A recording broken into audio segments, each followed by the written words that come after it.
Hello student, कैसी पढ़ाई चल रही है आप लोगों की। मुझे पता है आप लोग बहुत मेहनत कर रहे हैं क्योंकि बोर्ड एग्ज़ाम की प्रिपरेशन जो करनी है। पर इसमें कुछ सब्जेक्ट ऐसे भी होते हैं जिन्हें हम सोचते हैं ना कि बस बोर्ड एग्ज़ाम जैसे तैसे ख़त्म हो जाए, फिर तो हम इन्हें कभी छूने वाले नहीं हैं। और उसमें से एक नाम आता है कुछ स्टूडेंट्स के लिए, सबके लिए नहीं, कुछ स्टूडेंट के लिए जिन्हें समझ में नहीं आता है, और वो है मैथमेटिक्स। इससे अक्सर लोग अपना पीछा छुड़ाना चाहते हैं, पता नहीं क्यों। क्योंकि रियल जो बात है और वो रीज़न होता है पीछा छुड़ाने के लिए, सबसे बड़ा रीज़न है बेसिक कॉन्सेप्ट का क्लियर नहीं होना। क्योंकि जब तक बेसिक कॉन्सेप्ट क्लियर नहीं होंगे हम कोई भी चीज़ें अच्छे से समझ नहीं पाएंगे। मैथमेटिक्स का रूल ही ऐसा है कि एक दूसरे पे एक क्वेश्चन बेस्ट होता है। जब हम पहले क्वेश्चन को नहीं समझेंगे तो दूसरे को नहीं समझेंगे। जैसे तैसे हमने अपर क्लासेस तो पा लिए, हम उसमें आ गए, लेकिन हुआ क्या कि यहाँ आने के बाद भी क्लास 10th, आज हम बात करेंगे क्लास 10th के चैप्टर 1 यानी रियल नंबर्स की बात करेंगे। तो हुआ क्या कि जैसे तैसे हमने करते करते करते तो क्लास 10 तक तो हम आ गए, लेकिन अब सामने है बोर्ड का एग्ज़ाम और वहाँ पे हमें थोड़ी ज़्यादा मेहनत करने की ज़रूरत है। कुछ स्टूडेंट ऐसा करते हैं कि बार बार एग्ज़ाम में बार बार ऐसे टीचर से पूछने के बाद भी जब उनको समझ में नहीं आते तो वो क्वेश्चन छोड़ देते हैं। और टीचर भी क्या, उनको तो अपने सिलेबस को कंप्लीट करना है, टाइम की बर्डन होती है उन पर भी, उनको टाइम के अकॉर्डिंग चलना होता है, तो वो भी सिलेबस कंप्लीट करवा देते हैं। लेकिन जिनको नहीं समझ में आता है ना, वो क्या करते हैं, चलो भैया पासिंग मार्क्स आ जाएगा बहुत है, फिर हम आगे चल के तो इनको छूने वाले नहीं हैं। बट नहीं, कब तक आप लाइफ से भागते रहोगे। आपको इस सब्जेक्ट की ज़रूरत है और हमेशा पड़ेगी। तो क्यों नहीं हम आज से एक बढ़िया ढंग से प्रिपरेशन करना शुरू करें। हम अपनी कमियों को पहचानें कि हमारी कहाँ पे कमी है, जिसकी वजह से लेकर इस सब्जेक्ट को से हम भाग रहे हैं। तो हमें इस सब्जेक्ट से भागना नहीं है, हमें इस सब्जेक्ट में इंटरेस्ट जगानी है। हमें देखना है कि हमारी कमियाँ क्या है। जैसे ही हम कमियों को पकड़ लेंगे हमारा इंटरेस्ट इसमें बन जाएगा। तो चलिए देखते हैं रियल नंबर्स क्या होता है। नंबर जिसे हम बचपन से पढ़ते आ रहे हैं कि नंबर्स क्या है। जब हमने नर्सरी क्लास को ज्वाइन किया था तब से हमने नंबर्स को पढ़ना शुरू किया। 1 2 3 4 पहले तो मैथमेटिक्स में यही मिला था ना हमें पढ़ने के लिए, 1 2 3 4। और जैसे हम नंबर्स पढ़ते गए हमने देखा 1 2 3 4 100 तक काउंटिंग हमें आ गई। नर्सरी में एलकेजी में गए उससे भी ज़्यादा आने लगा। अब हमको क्या करना पड़ा ना कि हम वहाँ उस नंबर्स को हमने नाम दिया नेचुरल नंबर्स का। तो नेचुरल नंबर्स हुआ 1 2 3 4 और ऐसे ये कंटिन्यू जारी रहा। इसे हमने नाम दिया नेचुरल नंबर का।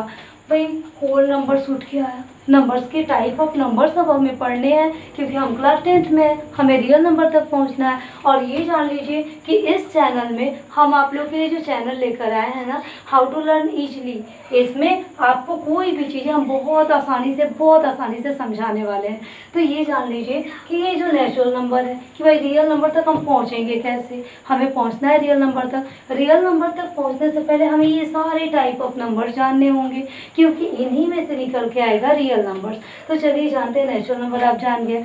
अब हम शुरू करते हैं होल नंबर्स।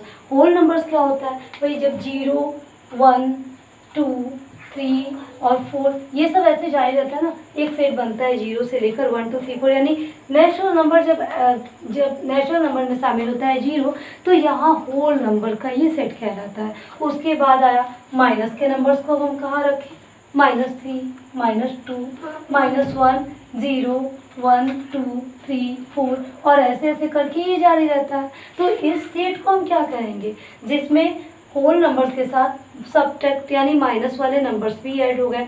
तो इन्हें हम नाम देते हैं इंटीजर्स का। ये हमारा नंबर्स हुआ, एक नंबर्स का सेट हुआ इंटीजर्स नंबर। इसके बाद आता है इवन नंबर।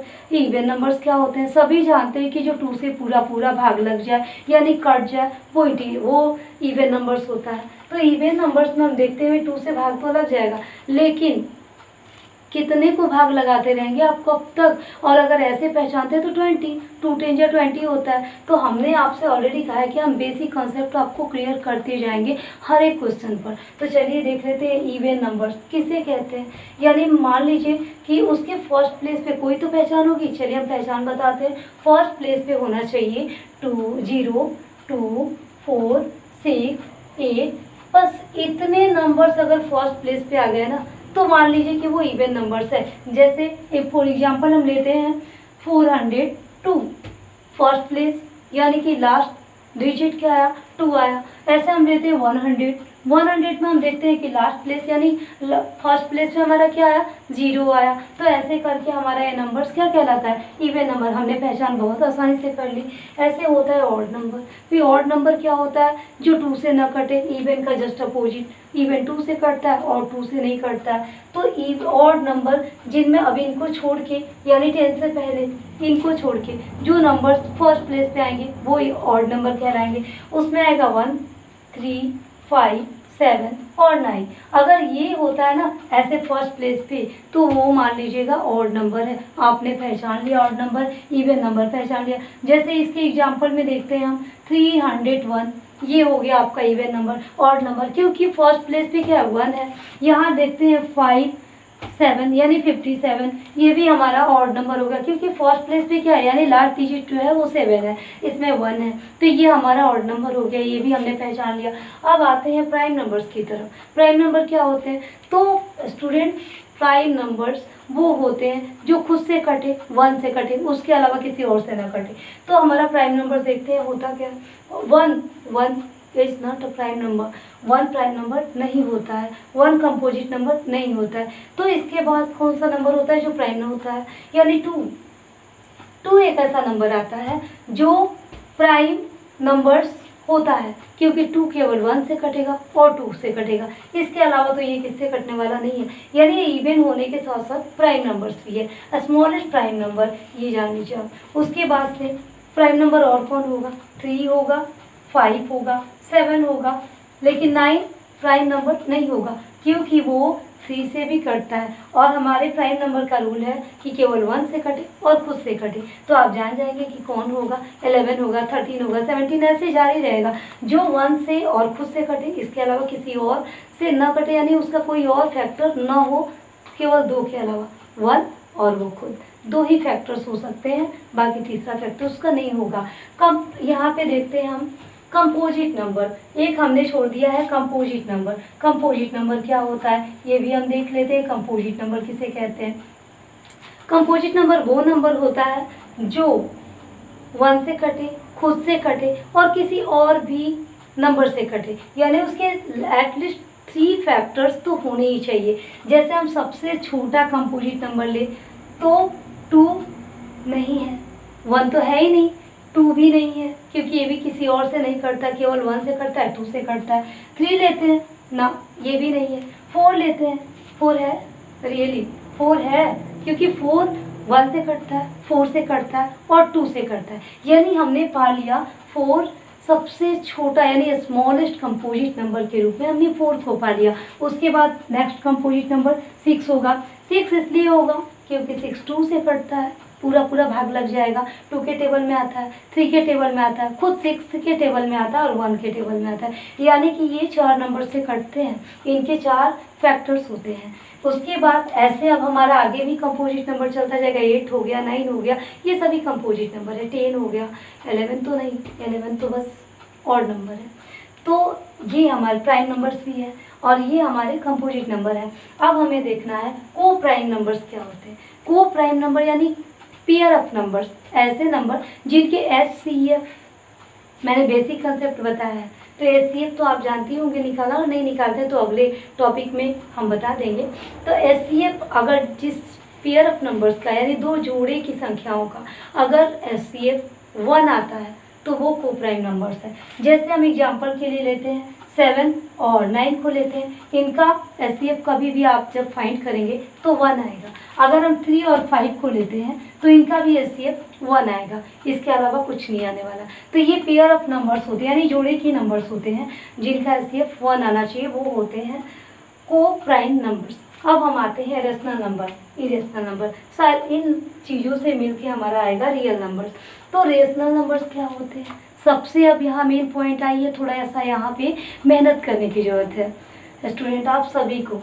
तो रेशनल नंबर्स होते क्या है, रेशनल नंबर वो नंबर्स होते हैं जिसे P/Q के रूप में हम लिख सकते हैं, यानी जिसका न्यूमरेटर P होता है और Q जिसका डिनोमिनेटर होता है। बट उसके साथ एक शर्त होती है कि अगर हम P/Q के रूप में लिख भी देते हैं तो Q यहाँ पे 0 के इक्वल नहीं होना चाहिए, यानी 0 नहीं होना चाहिए Q की जगह। यानी हम 3/0 नहीं लिख सकते, ये गलत होगा। अगर हम 0/3 लिखते हैं तो ये रेशनल नंबर होगा, बट 3/0 या 1/0 रेशनल नंबर नहीं होगा, ये नॉट डिफाइन होगा।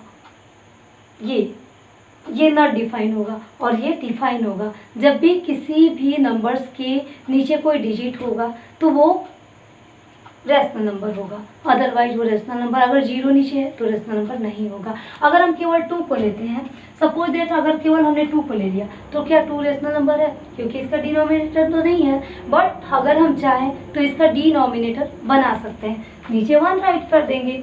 किसी भी डिजिट के नीचे अगर 1 राइट कर देते हैं, यानी डिनोमिनेटर 1 बना देते हैं, तो वो रेशनल नंबर के फॉर्म में हो जाता है। इसका मतलब जितने भी नंबर्स हमने पढ़े हैं वो रेशनल नंबर है। जो भी नेचुरल नंबर, इसके नीचे भी हम 1 लिख सकते हैं। जो भी ये होल नंबर्स, यानी 0 के नीचे भी हम 1 लिख सकते हैं, तो ये भी हो जाएगा हमारा रेशनल नंबर। उसके बाद ये जितने भी इंटीजर्स हैं, इनके नीचे भी 1 लगा के हम रेशनल नंबर बना सकते हैं। फिर आया हमारा इवन नंबर, ऑड नंबर, ये सभी रेशनल नंबर आ गए। कंपोजिट नंबर भी रेशनल नंबर हो गया। प्राइम नंबर, को प्राइम, जितने भी नंबर्स हैं वो सभी रेशनल है। अब चलते हैं हम इरेशनल की बात करने। रेशनल और इरेशनल वो नंबर होता है जिसे P/Q की शक्ल में नहीं लिख पाते, या लिख भी पाते हैं तो उसका कंफर्म कहीं ना कहीं वो कट नहीं पाता है नीचे, यानी जो डिनोमिनेटर है उससे न्यूमरेटर पूरा भाग नहीं लग पाता है। उसके बारी बारी से कुछ न कुछ पॉइंट के लगाने के बाद भी कुछ न कुछ नंबर्स अलग अलग आते ही रहते हैं। जैसे देखते हैं हम, फॉर एग्जांपल समझ लेते हैं यहाँ पे कि कैसे टर्मिनेटिंग, कैसे रिपीटिंग डेसिमल होते हैं, कैसे non terminating non repeating decimal होते हैं। जो non terminating non repeating decimal होंगे वो इरेशनल नंबर होते हैं। जैसे इरेशनल नंबर का अगर बात करते हैं तो इरेशनल नंबर जो रूट की संख्याएं होती हैं, जो कंफर्म उनका मान नहीं आ पाता है, जैसे √5 है, √3 है, यहाँ पे हो गया √2 है, ये सभी क्या होते हैं, ये रूट से बाहर नहीं निकल पाते हैं। निकलते भी है तो एक कंफर्म मान के साथ नहीं निकलते हैं, इनका कोई भी ये लगभग मान मानना पड़ता है। जैसे हमारा पाई हो गया, पाई का हमने मान माना है 22/7, जो कि रेशनल नंबर हमने माना है, अप्रोक्सीमेट वैल्यू माना है, लेकिन कंफर्म वैल्यू नहीं है। वैल्यू जो होता है इसका 3.14 और ऐसे कुछ आता है, जो लगातार जारी रहेगा, न कटेगा और न ही कहीं स्टॉप होगा। तो ये पूरी तरह से नहीं रिपीटिंग होगा, ना कहीं स्टॉप होगा, तो ये चलता रहता है। तो ये पाई जो हमारा होता है वो इरेशनल नंबर होता है। जितने भी रूट के नंबर्स होते हैं वो इरेशनल होते हैं। और रेशनल, चूँकि हमने पाई का अप्रोक्सीमेट वैल्यू मैंने माना है, अप्रोक्सीमेट वैल्यू जो कि 22/7 के रूप में हमने रेशनल नंबर उससे माना है। तो यहाँ इरेशनल और रेशनल की बात हो जाती है। तो यहाँ हम देखते हैं कि रेशनल और इरेशनल की पहचान हम कैसे करेंगे। तो आसान है इसका पहचान करना। तो गाइस हम पहचान करेंगे इसका कि अगर ये टर्मिनेटिंग डेसिमल हुआ तो ये होगा रेशनल नंबर, अगर रिपीटिंग डेसिमल हुआ तो भी हमारा रेशनल नंबर होगा, but non terminating non repeating तो होगा हमारा इरेशनल नंबर। चलिए हम एक एग्जांपल ले लेते हैं। अगर आपको यहाँ पे प्रॉब्लम नहीं होगी तो हम एक एग्जांपल लेते हैं। 1/3 क्या इरेशनल नंबर है? पहचानते हैं हम इसे, बहुत आसानी से पहचान लेते हैं। 1 में अगर 3 से डिवाइड करेंगे, चूँकि हमने बताया कि हम आपको बेसिक कंसेप्ट क्लियर करते जाएंगे, तो यहाँ आप देखते होंगे कि पॉइंट से पहले अक्सर 0 लगाया जाता है। क्यों लगाया जाता है? हम सोचते हैं कि 1 से अगर नहीं डिवाइड होगा तो 0 से शायद हो जाए। तो चलिए, किसी भी डिजिट का टेबल जब हम 0 चांस पढ़ते हैं तो 0 ही आता है। मल्टीप्लाई करते हैं किसी भी नंबर्स में 0 से तो 0 हमारा वैल्यू फाइंड करते हैं हम लोग। तो यहाँ पे 0 आएगा, जब 1 में से 0 को माइनस करेंगे तो 1 फिर से हमारा रिमाइंडर आ जाता है। तो फिर हम क्या करते हैं, यहाँ पे एक पॉइंट लगाते हैं। जैसे ही पॉइंट लगाया एक 0 मिलता है। अब 3 का टेबल 3 चांस पढ़ेंगे 9 आएगा, फिर हम माइनस करेंगे 1, फिर से हम पॉइंट लगाए तो एक 0 मिलेगा, 3 3 जा 9 और ऐसे ही जारी रहेगा। तो 1/3 के बदले हम लिख सकते हैं 0.333, ये कंटिन्यू रहेगा, यानी 0.3 पे हम बार लगा देते हैं। तो ये हमारा रेकरिंग डेसिमल हो जाता है, यानी कि रिपीटिंग डेसिमल हो जाता है। तो रिपीटिंग डेसिमल में हमें यहाँ पे पता चल जाता है कि ये रेशनल नंबर है। उसके बाद जो अगर हम बात करते हैं यहाँ पे 4/5 की, तो हम देखेंगे कहीं ना कहीं पॉइंट के बाद 5 8 या 40 होता है, तो ये कहीं ना कहीं कन्फर्म मान इसका आ जाता है, यानी कि कहीं ना कहीं स्टॉप हो जाता है। तो ये भी क्या हुआ, रेशनल नंबर हो गया। इसका मान आएगा 0.8। ये हो जाएगा टर्मिनेटिंग डेसिमल, ये हो जाएगा रिपीटिंग डेसिमल। तो ये दोनों ही क्या हो जाएगा, हमारा रेशनल नंबर हो जाएगा। लेकिन जब इरेशनल नंबर लिखेंगे तो इसका मान कुछ, इसकी वैल्यू कुछ ऐसे हमें फाइंड होती है, कुछ हम ऐसे फाइंड करते हैं, जैसे 2.113 1113 1111 ऐसे हमारा डिजिट बदलते जाते हैं, नहीं ये कहीं स्टॉप होता है और नहीं रिपीट होता है। तो ये हमारा इरेशनल नंबर होता है। इसका मतलब जो भी पट्टे के शक्ल में होगा तो जरूरी नहीं है कि वो रेशनल ही होगा।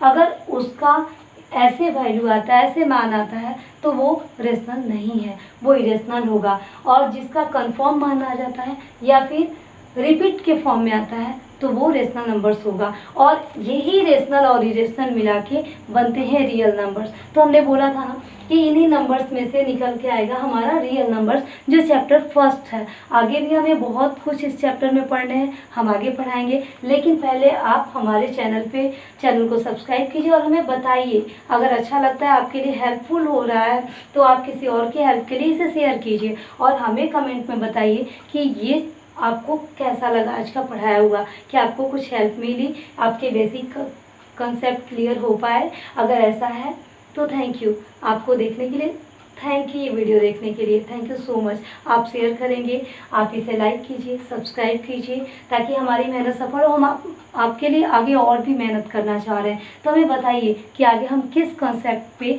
वीडियो बनाएं। जो भी आप कंसेप्ट बोलेंगे हम उस पर वीडियो लेकर आएंगे। So thank you very much।